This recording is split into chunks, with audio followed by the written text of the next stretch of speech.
Hey, it's McClure with Realty One Group. Today I want to talk to you about creating relationships versus chasing leads. In this video, I'm going to talk to you why that's important, how do you go about doing it, and also how you teach people to refer you. So some great information coming up. Hope you like this video, share it with your friends. Okay, let's talk about creating relationships versus chasing leads. So many agents in our business simply buy leads and then they chase them, and oftentimes neglect the people that are right in front of them. That's why I think creating relationships is a far more better way to grow your business than chasing leads. Because see, people won't do business with you until they know you, like you, love you, or trust you. You have to have those four elements in place, at least one of those four elements in place.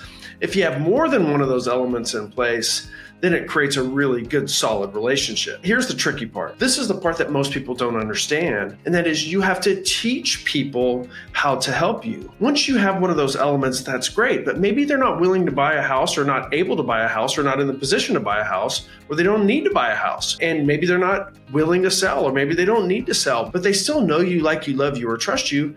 But how do they help you? And I think that is the part that oftentimes agents miss. And so you have to teach them how to help you.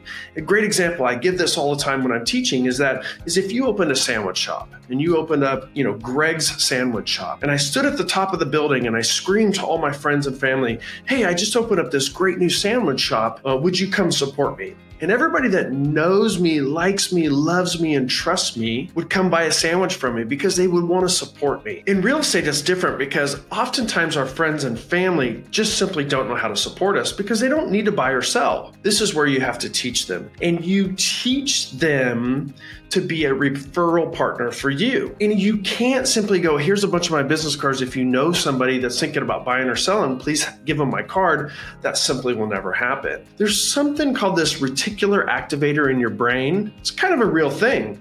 It's the same theory that is when you buy a new white car and then for the next 3 weeks you see that same white car everywhere when prior to you buying it, you swore you've never seen that car before. That's because your brain is actively looking for it. So if we can turn that on to the people that know you, like you, love you, and trust you, they're going to be looking for opportunities for you. So it goes something like this. Hey, Bob, we've been friends for a long time. You've always supported me in my business. I got a favor to ask of you. Do you know of anyone that might need my services in the next 6 to 12 months?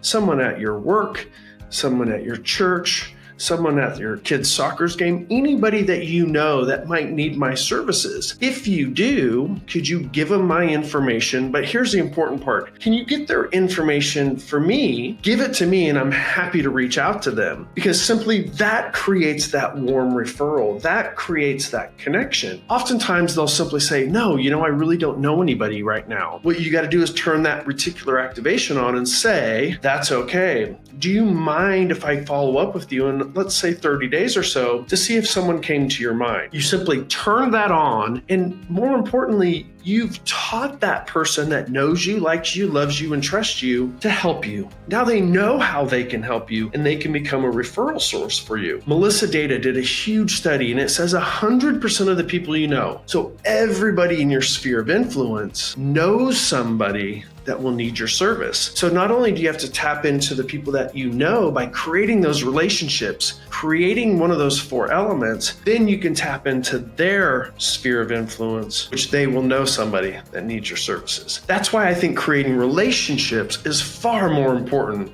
than chasing leads. I hope you like this information that I shared with you today. I got a lot more stuff that I want to share with you coming real soon. Make sure you like this video, subscribe, share it with your friends. Until next time, we'll see you later.